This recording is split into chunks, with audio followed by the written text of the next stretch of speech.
यार, एग्जाम पास आ रहे हैं। पुराने पेपर देखे? देखे तो, लेकिन कुछ समझ नहीं आया। सब धुंधले हैं। मेरी स्क्रीन रीडर भी नहीं पढ़ पा रही। अरे, तूने स्मार्ट ऑन का डॉक्यूमेंट वाला फीचर ट्राई नहीं किया? नहीं, वो क्या है? स्मार्ट ऑन एक ऐप है। बस अपना पेपर स्मार्ट ऑन के डॉक्यूमेंट फीचर में खोलो और वो सब साफ साफ पढ़कर सुनाता है। सच में? मतलब अब मैं खुद सुनकर पढ़ सकती हूँ?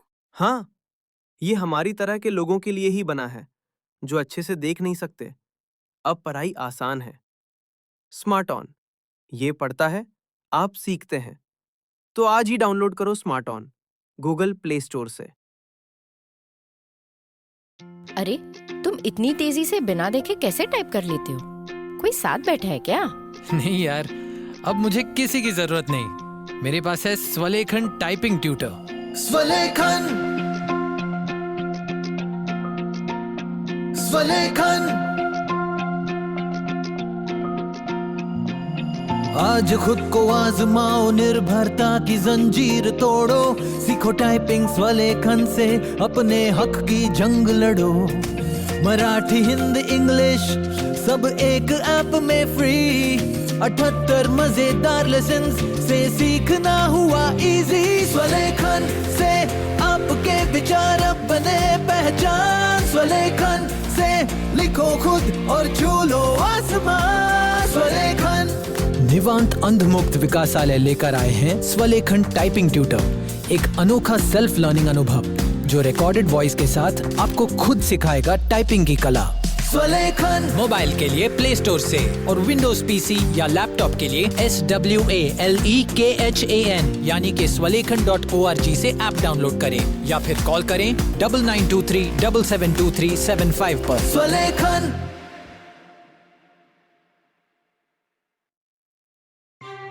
जी हाँ दोस्तों, नमस्कार, आदाब, सत श्री अकाल। मैं दानिश महाजन प्रोग्राम बदलता दौर में आपका स्वागत करता हूं। प्रोग्राम बदलता दौर में, जैसा कि आप जानते हैं, हम लीगल अवेयरनेस पर मिशन एक्सेसिबिलिटी के साथ फोर्टनाइट सीरीज करते हैं। उसी सीरीज के अंतर्गत आज का हमारा शो। आज हम दो टॉपिक्स पे बात करेंगे, OTT गाइडलाइंस और राजीव रतूड़ी केस का क्या हुआ, उसमें मिशन एक्सेसिबिलिटी ने एक इंटरवेंशन डाली है, उसकी जरूरत क्यों पड़ी। तो इन दोनों टॉपिक्स पर बात करने के लिए आज मिशन एक्सेसिबिलिटी के को फाउंडर और एडवोकेट अमर जैन साहब है हमारे साथ। अमर, बहुत बहुत स्वागत। बहुत बहुत शुक्रिया दानिश। तो मजेदार टॉपिक है, बहुत सारे लोग वेट भी कर रहे हैं, बहुत दिनों से हमने ये वाला एपिसोड किया नहीं। और दो बड़े इशू हैं, OTT गाइडलाइंस, ये तो हम सबसे जुड़ी हुई हैं। तो बताएं सबसे पहले क्या अपडेट है इसको लेके। बिल्कुल, जैसा कि दानिश आप जानते हैं कि मिशन एक्सेसिबिलिटी ने एक केस आर्ग्यू किया था सबसे पहले मूवीज़ को लेकर कि मूवीज़ में audio description, sign language slash captioning for persons with visual impairment and deaf and hard of hearing होनी चाहिए। उसको लेके ministry of information and broadcasting ने 15 मार्च 2024 को गाइडलाइंस निकाली थी। और अब हम देखते हैं कि मूवीज़ में ऑडियो डिस्क्रिप्शन और कैप्शंस जनरली मिलते हैं एटलीस्ट। तो उसी बेसिस पे मिशन एक्सेसिबिलिटी का जो सेकंड पिटिशन था वो था कि जो ओवर द टॉप कंटेंट, जैसे कि जो हम ऑनलाइन कंटेंट कंज्यूम करते हैं, चाहे वो हॉटस्टार पे हो, चाहे वो अमेजोन प्राइम पे हो, चाहे वो इस टाइप के जो over the top content players हैं उनके प्लेटफॉर्म्स पे हो, उसमें भी एक्सेसिबिलिटी फीचर्स मैंडेट किए जाने चाहिए और उसकी गाइडलाइंस आनी चाहिए। तो जब लास्ट हियरिंग इसकी हुई थी समवेयर इन अक्टूबर स्लैश नवंबर, तो हाई कोर्ट को ये अश्योरेंस दी गई थी और अंडरटेकिंग दी गई थी ministry of information and broadcasting के द्वारा कि विद इन 3 मंथ्स हम जो है गाइडलाइंस लेके आ जाएंगे। और ड्राफ्ट गाइडलाइंस भी लाई गई थी मिनिस्ट्री द्वारा इस दौरान। और हुआ ये कि जनवरी एंड तक इनका टाइम ख़त्म हो गया था और इन्होंने गाइडलाइंस इशू नहीं करी थी। तो मिशन एक्सेसिबिलिटी ने जो पिटिशनर्स थे उनके बिहाफ पे कंटेम्प्ट पिटिशन फाइल किया। जैसे ही कंटेम्प्ट पिटिशन फाइल हुआ और हम उसके ऑब्जेक्शंस, ऑफिस ऑब्जेक्शंस रिमूव करने लगे, लिस्टिंग के 1-2 दिन पहले 6 फरवरी को basically ministry of information broadcasting ने OTT गाइडलाइंस जारी करी, जिसके अंदर उन्होंने ये कहा कि OTT प्लेयर्स को एक्सेसिबिलिटी फीचर्स डालने हैं अपने कंटेंट में। यहाँ तक सब कुछ ठीक था, लेकिन आप देखेंगे कि इन गाइडलाइंस में जो मिनिस्ट्री ऑफ इंफॉर्मेशन ब्रॉडकास्टिंग ने कहा है कि फॉर एनी न्यू कंटेंट जो आपके पास टाइमलाइन है to put accessibility features is more than 36 months, मतलब 36 मंथ्स के बाद आप न्यू कंटेंट में ऑडियो डिस्क्रिप्शन स्लैश कैप्शंस डालेंगे इन अ फेज्ड मैनर। और फॉर एग्जिस्टिंग कंटेंट के लिए कहा गया कि ये बेस्ट एफर्ट बेसिस पे आप कर सकते हैं। अब ये गाइडलाइंस जो ड्राफ्ट फॉर्म में आई थी वर्सेस जो रियल गाइडलाइंस इशू हुई हैं, इन्होंने काफ़ी चीज़ें डाइल्यूट कर दी हैं from the draft guidelines and also from the law itself. तो section 46 of rights of persons with disabilities act जैसा कि कहता है कि कोई भी एक्सेसिबिलिटी स्टैंडर्ड्स जो गवर्नमेंट नोटिफाई करती है has to be complied with in a period of 2 years। इन गाइडलाइंस में 36 मंथ्स का period for even for new content दे करके that to in a phase manner इस पूरी गाइडलाइंस को ही डाइल्यूट कर दिया गया है। और ओल्ड कंटेंट के लिए तो कुछ कहा ही नहीं गया है except the fact that it needs to be done on a best effort basis. तो इसको अब हम फ्रेश रिट पिटिशन के थ्रू चैलेंज करेंगे। तो दो तीन चीजें हैं। एक तो ये समझना है कि मिनिस्ट्री ने जैसे मूवीज को लेके भी गाइडलाइन की, तो काफी अवेयर थे वो लोग। तो जी बेस्ट जो एफर्ट्स हैं, इसका तो कोई टाइमलाइन डिफाइंड नहीं है, और जी आरपीडी एक्ट को भी ये कॉन्ट्राडिक्ट कर रहे हैं 3 साल में। तो ऐसा क्यों है कि मतलब विलिंगनेस नहीं दिखती है? क्योंकि उन्होंने भी पढ़ा होगा एक्ट को कि जब पटिशन जाती है तो वो भी स्टडी करते हैं। तो ये क्या माइंडसेट है, और इसके अलावा और क्या डेल्यूजनल पॉइंट्स हैं? देखिए, मेजर जो प्रॉब्लम है वो ये है कि इंडस्ट्री, जैसा कि मूवीज के केस में भी ये हुआ था कि इंडस्ट्री ने कहा था कि ये बहुत टाइम कंज्यूमिंग एफर्ट है और इसमें बहुत कॉस्ट लगेगी, ये नहीं किया जा सकता, टेक्नोलॉजी एग्जिस्ट नहीं करती। सेम आर्ग्यूमेंट्स यहाँ पे भी आए हैं। इंडस्ट्री ने काफ़ी अपोज किया है, इंडस्ट्री ने कहा ये बहुत कॉस्टली है, नहीं हो सकता, इसके लिए फंडिंग गवर्नमेंट को करनी पड़ेगी। इस टाइप के आर्ग्यूमेंट्स सुनने को मिले हैं।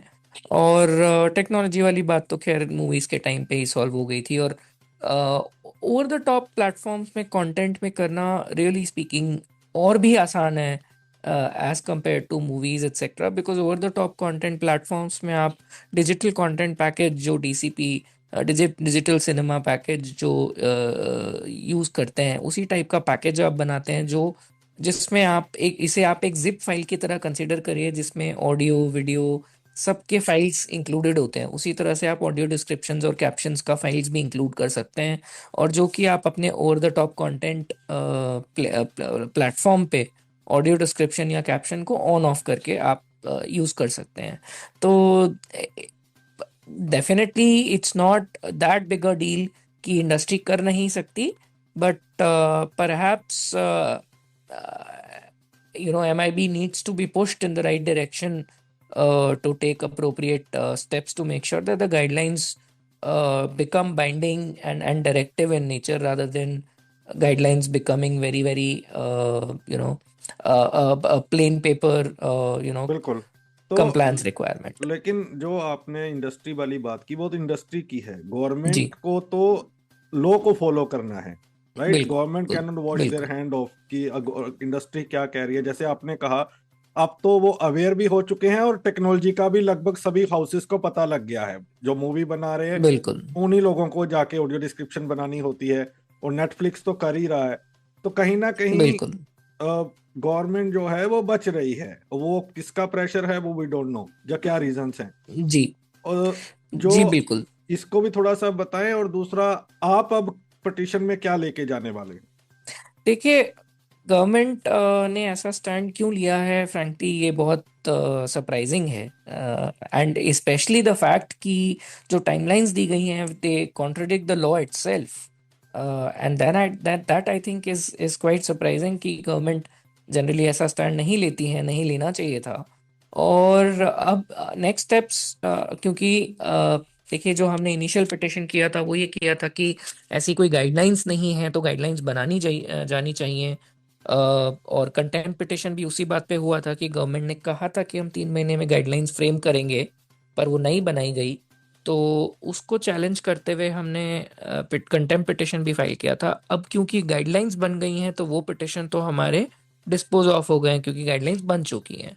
बट अब हमें फ्रेश रिट पिटिशन में यही चैलेंज करना होगा, जैसा कि मैंने कहा, कि कैसे ये गाइडलाइंस केवल एक प्लेन पेपर कंप्लायंस बन के रह गई हैं, जिसमें ना कोई टाइमलाइंस का आता पता है, जो टाइमलाइंस दी गई हैं वो लॉ को कॉन्ट्रडिक्ट करती हैं, और कोई इन्फोर्समेंट मैकेनिज्म नहीं है इन गाइडलाइंस में।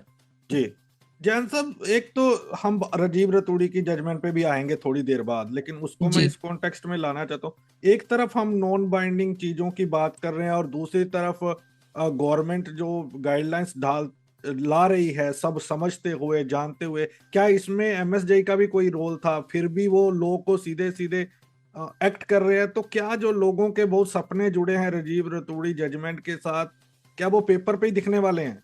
देखिए, गवर्नमेंट का रोल या एमएसजेई के रोल की अगर मैं बात करूं तो एमएसजेई का जो डिपार्टमेंट यानी कि ministry of social justice and empowerment का जो department for empowerment of persons with disabilities है, ये डिपार्टमेंट रिस्पॉन्सिबल है टू मेक श्योर कि कंटेंट या अदरवाइज जो भी पॉलिसी और प्रोग्राम रिलेटेड डिसेबिलिटी मैटर्स हैं उस पे इस डिपार्टमेंट का पूरा रोल है कि उस रिलेटेड डिसीजंस ये डिपार्टमेंट एम्पावर्ड है लेने के लिए। और सेक्टोरल कंप्लायंस जो है वो मिनिस्ट्रीज के हाथ में है, रिस्पेक्टिव मिनिस्ट्रीज के हाथ में, जो उस सब्जेक्ट मैटर से डील करती हैं। तो डेफिनेटली मुझे ये नहीं पता कि क्या एमआईबी ने डीपीडब्ल्यूडी को कंसल्ट किया या नहीं किया, और अगर किया गया तो क्या ये पॉइंट्स जो लीगैलिटी के हम रेस कर रहे हैं, क्या ये पॉइंट्स डीपीडब्ल्यूडी द्वारा रेस किए गए या नहीं किए गए। But at a policy making level DPWD definitely has a role to play. But होता ये है कई बार दानिश जी, क्योंकि ये सेक्टोरल मैटर है, तो sectoral ministry is the best ministry to kind of come out with operational framework to make sure कि accessibility comply हो, क्योंकि उनको पता होता है कि कहाँ कहाँ टेक्निकल गैप्स हैं या कहाँ कहाँ चीज़ें इंडस्ट्री को हैंड होल्डिंग की ज़रूरत होगी। सो अल्टीमेट रिस्पॉन्सिबिलिटी तो एमआईबी की ही है इस केस में, but डीपीडब्ल्यूडी ought to have been consulted, और अगर कंसल्ट किया गया है तो DPWD should have or would have raise this as a red flag कि आपने जो गाइडलाइंस जो आप फाइनल करने जा रहे हैं that is in contravention with the law itself. तो राजीव रतूड़ी पे फिर हम रुक के आएंगे थोड़ा सा। एक पहले इसको हम क्लियर कर लेते हैं। जो राजीव रतूड़ी वाला केस है, जी क्या उसमें ओटीटी का कुछ लेना देना है, या उसका इससे नहीं कोई लेना देना था इसलिए आपने पिटीशन डाली? नहीं, देखिए दानेश जी, राजीव रतूरी के जो अभी रूल्स हैं वो ड्राफ्ट फॉर्म में हैं, अभी बने नहीं हैं। उसमें ये कहा गया है कि डिजिटल कंटेंट को भी IS 17802 यानी कि जो ब्यूरो ऑफ इंडियन स्टैंडर्ड्स का स्टैंडर्ड है on accessibility of information communication technology products and services, उससे कंप्लाई करना होगा। और उसके अंदर मैक्सिमम टाइमलाइन हर चीज़ के लिए 2 years की दी गई है इन लाइन विद सेक्शन 46। उसके हिसाब से ऑडियो डिस्क्रिप्शन देना है और कैप्शंस भी देने हैं, तो वो उतना तो कवर करता है। लेकिन ऑपरेशनल फ्रेमवर्क कि वो कैसे दिया जाना चाहिए, किस टाइमलाइन, एज इन कैसे उसको कंप्लाई कराना है, कोई प्रॉब्लम्स आएगी तो कौन उसको रिजॉल्व करेगा, मिनिस्ट्री में क्या ग्रीवेंस रिड्रेसल प्रोसेस होना चाहिए, वो सब इन गाइडलाइंस के थ्रू सॉर्ट आउट होना था। और राजीव रतूरी जजमेंट के थ्रू जो स्टैंडर्ड्स बन रहे हैं उसमें ये भी कहा गया है कि वाइल जो देखिए वहां पे जो स्टैंडर्ड्स बन रहे हैं या इंक्लूड किए गए हैं वो ऐप, वेबसाइट या वो प्लेटफॉर्म को लेके ज्यादा हैं, डिजिटल कंटेंट को लेके भी हैं, but in a limited sense. तो वो ये कहते हैं कि प्लेटफॉर्म एक्सेसिबल बनेगा, और ये कंटेंट को कैसे एक्सेसिबल बनाना है, किस क्वालिटी को मेंटेन करना है, ऑपरेशनल फ्रेमवर्क जो है वो इस मिनिस्ट्री को प्रिस्क्राइब करना है। तो कुल मिला के जो अभी दिख रहा है, जो लग जी रहा है, अगर आप जाते भी हैं कंटेम्प्ट पिटीशन या जो नई पिटीशन अब आप डालने वाले हैं, जी गाइडलाइंस को चैलेंज करने वाले हैं, तो मोस्ट प्रोबेबली मिनिस्ट्री 2 साल वाले पे आ जाएगी। ठीक है, अगर 3 साल नहीं है तो 2 साल लेते हैं, या जी आपका कुछ और अप्रोच रहने वाला है? आपको क्या लग रहा है ओवरऑल जो अभी सिनेरियो देख रहे हैं हम? तो कम से कम 2 साल तो लगने वाले हैं। जी मैं इसमें ये कहना चाहूंगा कि 2 साल लगेंगे, but it is subject to what finally comes out in Rajiv Raturi matter also. अगर राजीव रतूरी मैटर में नॉन नेगोशिएबल्स में कोई टाइमलाइन का चेंज होता है, of course maximum timeline can only be up to 2 years, but उसमें अगर कोई डिफरेंट अप्रोच अडॉप्ट की जाती है, जो रूल्स फॉर पब्लिक कमेंट्स जब रिलीज होते हैं, तो वो देखना होगा कि उस रूल्स को कॉन्ट्रडिक्ट करके ये गाइडलाइंस नहीं बनाई जा सकती। जैन साहब, आपको लगता है कि जब पहले मूवी की गाइडलाइन आ रही थी तो बड़ा लोगों का कंसर्न था इंडस्ट्री का कि भाई बहुत पैसे लगते हैं, ब्लाइंड जाते नहीं हैं, फिर उनकी वो मिथ भी टूटी और मूवीज काफी आ रही हैं ऑडियो डिस्क्रिप्शन में, और कई स्टूडियोज ने तो खुद से ऑडियो डिस्क्रिप्शन दी हैं अपनी मूवीज की। तो जी। ये कहीं ना कहीं हेजिटेंस अप्रोच है इंडस्ट्री की, उनको अभी भी लग रहा है कि उस तरह का बिजनेस नहीं आ रहा, टाइम कंज्यूमिंग है। आपको लगता है कि ये पैसे वाला आर्गुमेंट जेन्युइन है या करना ही नहीं चाह रहे हैं देखिए इंडस्ट्री? दानेश जी, आज की तारीख में टेक्नोलॉजी इतनी अवेलेबल है। कैप्शंस की हम बात करते हैं, पहले ये कहा जाता था कि कैप्शंस मैन्युअली डालने पड़ते हैं, नहीं हो पाते। आज की तारीख में टेक्नोलॉजी 80-90% कैप्शंस आपको काफ़ी अच्छे दे देती है, जिसको आप यूज़ कर सकते हैं। केवल 5-10% का मैनुअल एफर्ट रह गया है जो कैप्शंस जनरेट करने के लिए होता है। उसी तरह से ऑडियो डिस्क्रिप्शन के केस में भी काफ़ी हद तक ऐसे टूल्स आ गए हैं जो ऑडियो डिस्क्रिप्शन की स्क्रिप्ट जनरेट करके दे देते हैं, ऑडियो डिस्क्रिप्शंस जनरेट करके दे देते हैं। तो ऐसा नहीं है कि फ्रेम सेटअप एग्जिस्ट नहीं करता या टेक्नोलॉजी एग्जिस्ट नहीं करती, और ऐसा भी नहीं है कि ये बहुत कॉस्टली अफेयर है।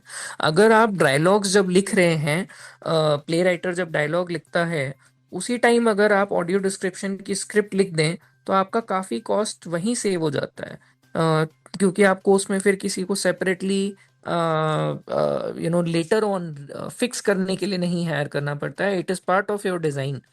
तो ग्लोबल स्टडीज़ हैं, एस्टिमेट्स हैं टू प्रूव कि it is not at all a costly affair and it can be easily done. बिल्कुल। तो वही कि एक विलिंगनेस इनको दिखानी पड़ेगी इंडस्ट्री को, और ये आगे का नहीं सोचते कि अगर जितना करेंगे उतना आसान होगा, जैसे नेटफ्लिक्स भी तो ला ही रही है। अब आप इसको लेके पिटिशन कब डालने वाले हैं? Any timeline in the mind? We are working on the repetition. Drafting is going on, so I would say maximum in a few weeks it should be definitely done. Great. अब आते हैं आपकी दूसरी petition के ऊपर, जो जी। राजीव रतूड़ी के case में। मैं सबसे पहले तो आपसे यही जानना चाहता हूं भाई साहब, कि बहुत सारे लोग सीधा आपसे ये जानना चाहेंगे, एक तो टाइमलाइन ऑलरेडी एक्सीड कर गई है जी। इम्प्लीमेंटेशन की, जी। सुप्रीम कोर्ट के कहने के बाद भी अब आपने उसमें इंटरवेंशन डाल दी है, जी। तो और आप प्रोसेस को डिले करवाने लगे हैं। तो वो जरूरत क्यों पड़ी है? आपको नहीं लगता कि आप ऑलरेडी जो प्रोसेस है वो लेट हो रहा है, अब आपने और डाल दी, अब गवर्नमेंट के हाथ में आपने एक और चीज दे दी कि ये देखिए जी एक और आ गई है इंटरवेंशन, अभी और टाइम चाहिए हमें? मैं बताता हूँ आपको। देखिए दानिश जी, जहाँ तक प्रोसेस डिले होने की बात है तो हमें ये समझना पड़ेगा कि ये पहला ऐसा प्रोसेस है, मैं जब से बड़ा हुआ हूँ तब से तो मैं पहली बार ही देख रहा हूँ ऐसा, कि इसमें सारी मिनिस्ट्रीज इन्वॉल्व हैं, सिविल सोसाइटी इन्वॉल्व है, organisations of persons with disabilities involve हैं। DPWD बहुत प्रोएक्टिवली मिनिस्ट्रीज को, ऑर्गेनाइजेशंस को, एक्सपर्ट्स को रीच आउट कर रहा है to seek comments, to finalize reports, to hold consultative meetings wherever required, right? It's a Herculean task because आपको हर ministry को, हर डिपार्टमेंट को, उसके अंडर जो बॉडीज़ हैं उनको सबको ऑन बोर्ड लेना, उनके सेक्टोरल प्लेयर्स से इनपुट्स मंगाना, उनकी इंडस्ट्रीज से इनपुट मंगाना, उन सबको स्टडी करते हुए अपनी रिपोर्ट की रिकमेंडेशंस देना, सब कुछ करने में डेफिनेटली टाइम जाता है and it is not easy. तो इस वजह से ये प्रोसेस लंबा चला है। इसका सिर्फ यही कारण है। इसके पीछे मैं डेफिनेटली अप्रिशिएट करना चाहूँगा कि DPWD ने एटलीस्ट अपनी तरफ से बहुत प्रोएक्टिव रोल प्ले किया है। They have tried their level best कि जितना एक्सपेडाइट कर पाए वो कर रहे हैं। नहीं, उन्होंने तो किया है, आप क्यों डिले करवा रहे हो इसे? ये मैं पूछ रहा हूं मैं बताता हूँ, बिल्कुल बिल्कुल, मैं आपके उस सवाल पे भी आता हूँ।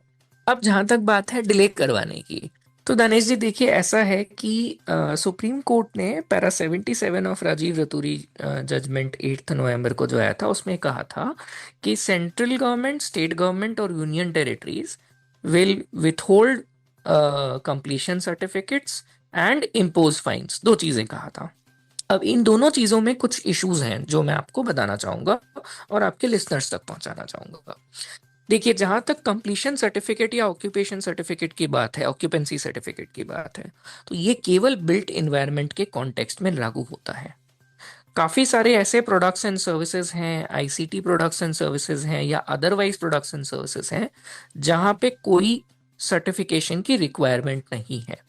एग्जाम्पल के तौर पे आप टेलीकॉम को ले लीजिए।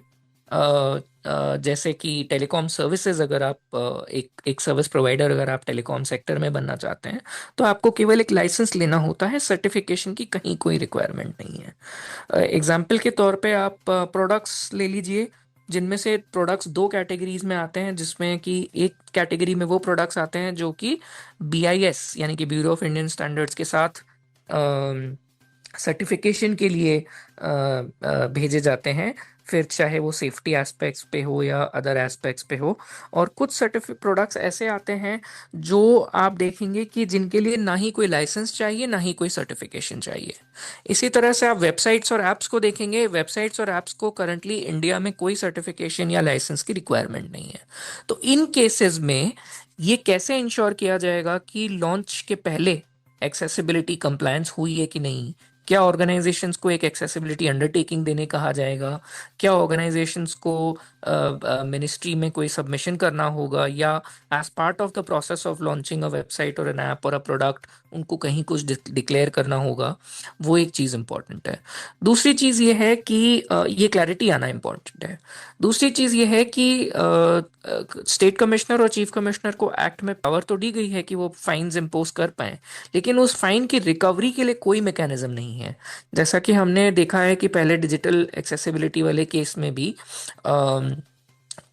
मोर देन 155 एंटिटीज को फाइन लगा था फर्स्ट राउंड में, पर उसमें से काफी कम लोगों ने फाइन पे किया, और जिन्होंने नहीं पे किया उसके अगेंस्ट सीसीपीडी या स्टेट कमिश्नर्स, इस केस में तो खैर सीसीपीडी एप्लीकेबल होगा, बट अदरवाइज स्टेट कमिश्नर्स के पास में कोई पावर टू रिकवर फाइन्स नहीं है, जो कि एक लॉ का लैक्यूना है। तो अगर आपने पावर टू इम्पोज फाइन दी है तो पावर टू रिकवर फाइन्स भी एग्जिस्ट करनी चाहिए। ये एक दूसरा इशू हमने हाईलाइट किया।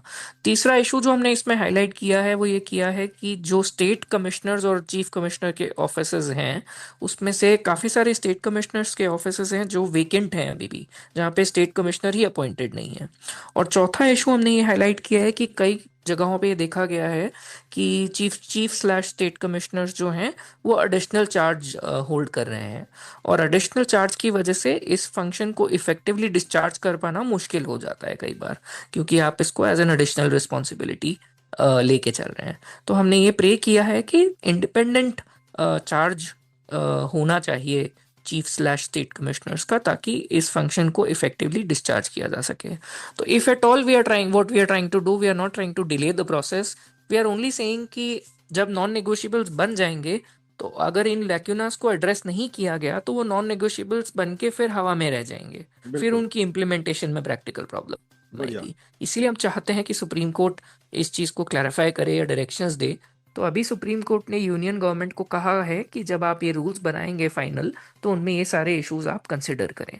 इस पे मेरे को दो सवाल आपसे जानने हैं। जी। तो हम पहले ऑडियंस के लिए क्लैरिटी दे देते हैं एक, कि जैन साहब ने और मिशन एक्सेसिबिलिटी ने रादर कि एक जो राजीव रतौड़ी वाला केस है, जिन लोगों को मालूम होगा कि अब नॉन नेगोशिएबल नॉर्म्स बन रहे हैं, ताकि अगर कोई बिल्ट इन्वायरमेंट पे एक्सेसिबिलिटी को फॉलो नहीं करता या डिजिटल में, तो उन पे या तो पेनल्टी लगाई जाए या उनको सर्टिफिकेट ना दी जाए।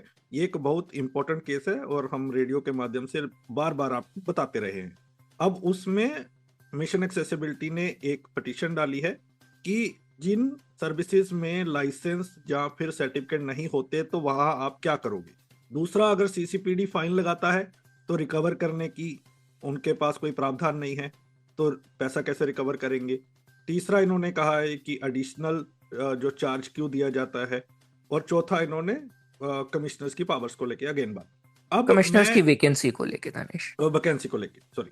अब मुझे ये जानना है जैन साहब, जो आपका पहले वाला पॉइंट है वो तो लॉजिकल है कि भाई जिनका लाइसेंस नहीं है, और वो तो ठीक है, लेकिन इसमें वैकेंसीज को लाना और इंडिपेंडेंट चार्ज का, उसका ये कैसे सेंस बन रही है इस पिटीशन में? उसका सेंस ये बनता है दानिश कि पहले तो मैं बताना चाहूंगा कि मिशन एक्सेसिबिलिटी ने एक इंटरवेंशन एप्लीकेशन, जिसमें मैं एक इंटरवीनर हूँ एक एग्जिस्टिंग पिटिशन में, उसमें हमने ये एप्लीकेशन फाइल की थी। It's not a fresh petition. उस एप्लीकेशन में मैं खुद एक इंटरवीनर हूँ और मेरे ही नाम पे ये एप्लीकेशन इस मैटर में फाइल हुई है। ये इसका सेंस इसलिए बनता है दानिश कि जब पैरा 77 में सुप्रीम कोर्ट ने ये कहा कि आप central slash state government slash union territories will withhold completion certificates and impose fines, तो प्रैक्टिकली ये एग्जीक्यूट कैसे होगा? विथहोल्ड सर्टिफिकेट वाली जहां तक बात है तो चलिए मान लिए जिन जिन को सर्टिफिकेट जिस अथॉरिटी से लेना है वो अथॉरिटी सर्टिफिकेट नहीं देगी, बट फाइन इवेंचुअली कौन लगाएगा? फाइन इवेंचुअली, क्योंकि fine is a judicial determination, यानी कि जब तक जुडिशियली डिटरमाइन ना हो जाए कि फाइन लगना चाहिए या नहीं लगना चाहिए, तो तब तक फाइन नहीं लगाया जा सकता। और वो पावर आज की तारीख में लॉ स्टेट कमिश्नर और चीफ कमिश्नर को देता है। तो अगर वही ऑफिसेज फुल अपनी अपनी ऑप्टिमम फंक्शनैलिटी पे या अपनी ऑप्टिमम कैपेसिटी पे काम नहीं करेंगे, और वही ऑफिसेज में अगर चार्ज इंडिपेंडेंट नहीं होगा, यानी कि वहाँ पे जो प्रिजाइडिंग कमिश्नर हैं या चीफ कमिश्नर हैं, अगर उनके पास इसका एडिशनल चार्ज होगा, तो इफेक्टिव एडजुडिकेशन या डिस्चार्ज ऑफ ऑब्लिगेशंस या डिस्चार्ज ऑफ ड्यूटी कैसे होगा? तो जब तक वो नहीं होगा तो जजमेंट अच्छे से इम्प्लीमेंट करना मुश्किल होगा। इसीलिए इन चीज़ों को इस पिटिशन में इस इंटरवेंशन एप्लीकेशन के थ्रू हाईलाइट किया गया है।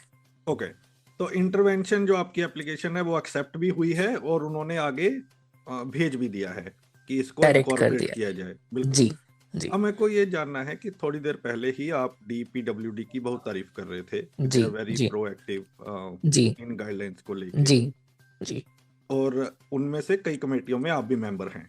जी तो ये चीजें तो आप अपने सुझाव वहां भी दे सकते थे, बिल्कुल।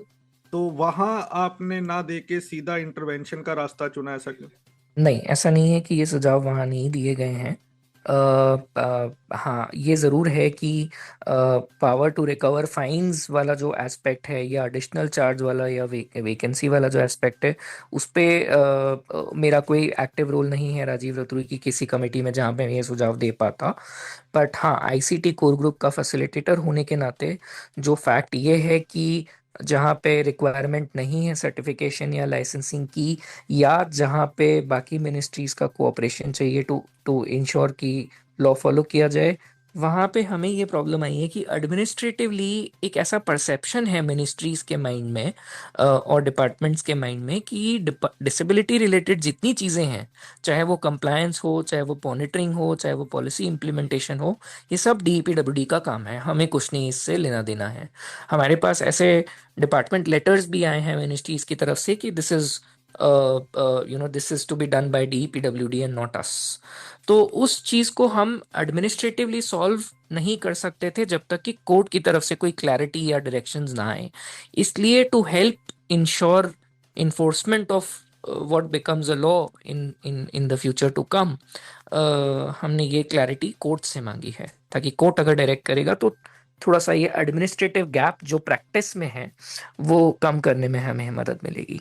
तो आपके हिसाब से बेस्ट सोल्यूशन क्या हो सकता है जहां पे सर्टिफिकेट की या लाइसेंस की जरूरत नहीं रहती? जहाँ पे सर्टिफिकेट या लाइसेंस की जरूरत नहीं हो, वहाँ पे एटलीस्ट कोई ऐसा मैकेनिज्म होना चाहिए कि मिनिस्ट्री लेवल पे कोई अंडरटेकिंग एक ली जाए कंपनीज से, और वो अंडरटेकिंग एक sufficiently senior official of the company दे कि हमने एक्सेसिबिलिटी से कंप्लाई किया है, ताकि वो अगर वो अंडरटेकिंग कभी फॉल्स निकलती है या कोई प्रॉब्लम आती है तो उस केस में कंपनी को रिस्पॉन्सिबल और अकाउंटेबल होल्ड किया जाए, और उस केस में relevant measures as per the law, चाहे imposition of fine, चाहे withholding of certification slash licenses, या with cancelling the product access as far as market is concerned, वो सब measures in accordance with law लिए जाएं। पिछले मेरे 2 शोज में 2 नई चीजें निकल के आई हैं।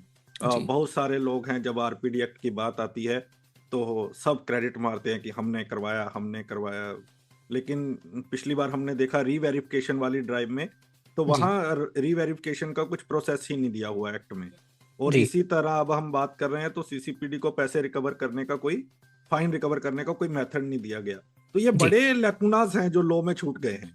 जी बिल्कुल बिल्कुल, लॉ में काफी कुछ है जो ऐसा है जो ध्यान देने लायक है और जो दिया जाना चाहिए था, but definitely it's a lacuna of the law, और हम उम्मीद करते हैं कि आने वाले फ्यूचर में पार्लियामेंट इसका कॉग्निजेंस लेके लॉ को अमेंड करने के बारे में सोचे। बिल्कुल, मैं इसी पे ही आने वाला था कि जो अब आपने पॉइंट उठाए हैं, खास तौर पे जी आरपीडी एक्ट को लेके, जी चाहे वो वैकेंसीज को लेके बात की गई हो या पावर्स को लेके बात की गई हो, ये तो अब अमेंड करना पड़ेगा इस, तो it's a time taking process. ऐसा तो नहीं है कि ये केवल अमेंडमेंट से हाँ, सॉल्व मैं हो मैं सकता है। कंप्लीट कर लेता हूँ, फिर आप उस जी पे क्लैरिटी से बता दें। जी तो इसके क्या ये आपको नहीं लगता कि एक सेपरेट पिटीशन की जरूरत है, क्योंकि मिशन एक्सेसिबिलिटी, रेडियो उड़ान और बहुत सारी ऑर्गेनाइजेशन जो एक पिटीशन डाली थी पार्लियामेंट में, जी उसमें भी डाला था कि सीसीपीडी की जो पावर्स को बढ़ाना चाहिए। जी तो दूसरी बार ये भी आपके पॉइंट तो बहुत वैलिड हैं, ये जो जी एडिशनल चार्जेस की हम बात कर रहे हैं, मिल जाते हैं और वैकेंसी फिल नहीं होती है, कई सालों से कई पोस्टें भरी नहीं है, इवन जी सीसीपीडी। जी तो आपको नहीं लगता कि सेपरेट पिटीशन डालनी चाहिए थी? एक इसके बारे में बताइए, और दूसरा ये कैसे पॉसिबल है, अमेंडमेंट के बिना भी क्या ये पॉसिबल है चेंजेस करना?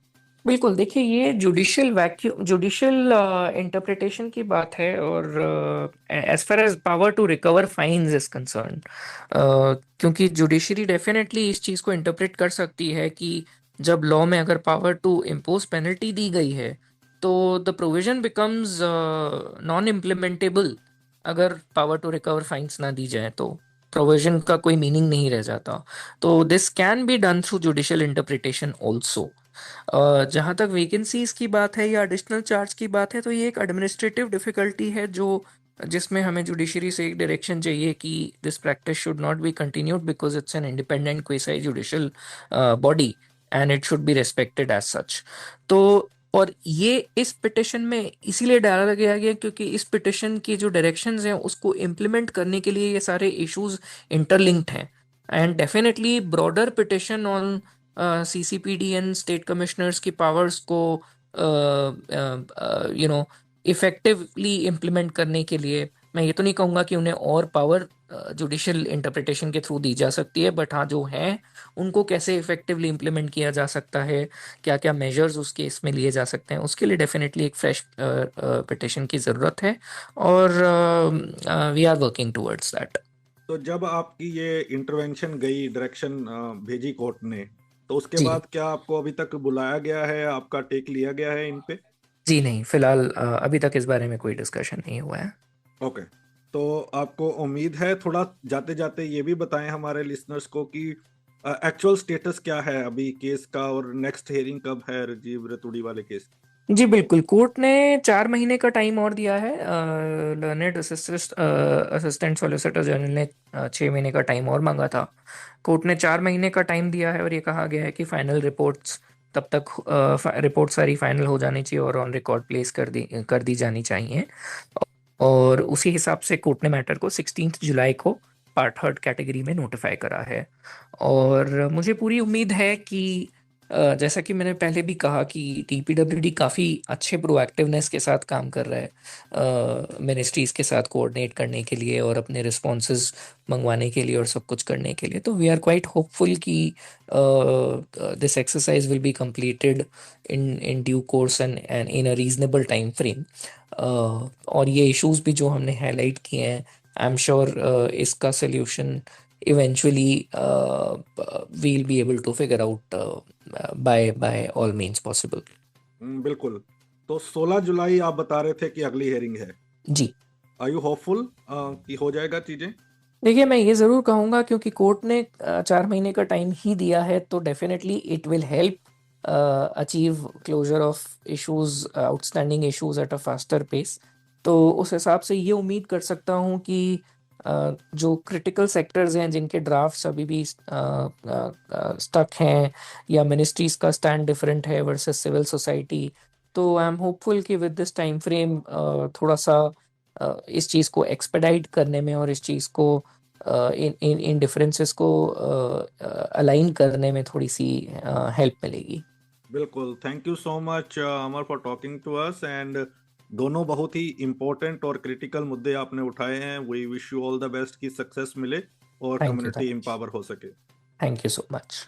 तो लिसनर्स, बात की हमने आज एडवोकेट अमर जैन साहब से, जो को फाउंडर है मिशन एक्सेसिबिलिटी के, एक बड़ा नाम डिसेबिलिटी फील्ड में 2 मुद्दों के बारे में उन्होंने बताया कि क्या उस पे चल रहा है। जैसे और अपडेट्स आएंगी तो हम आपको रूबरू करवाएंगे, अपडेट करेंगे उन अपडेट्स के साथ।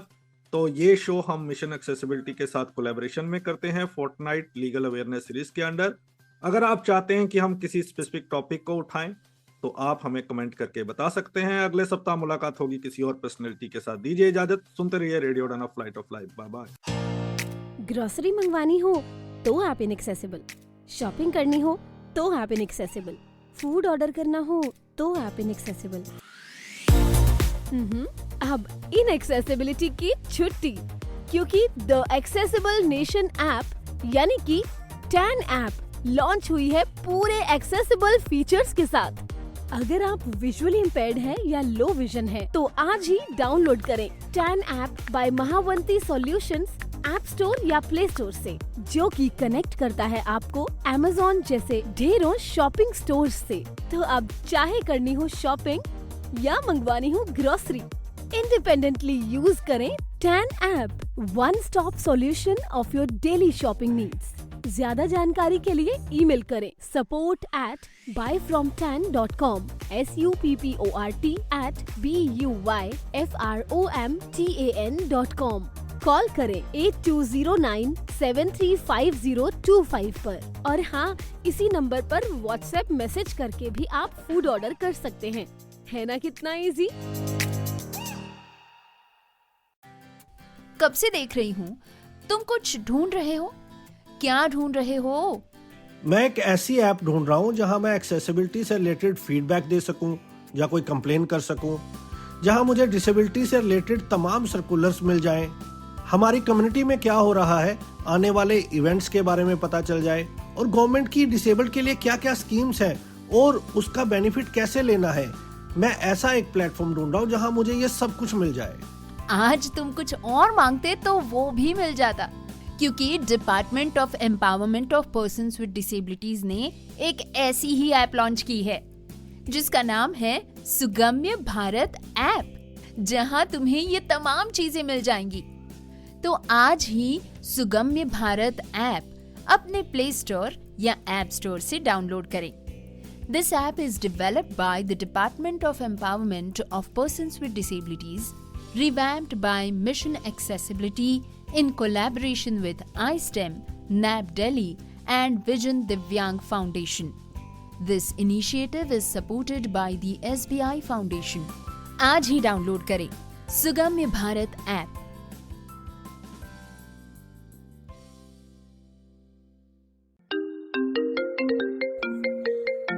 हेलो बेटा, पराठे खा लिए क्या?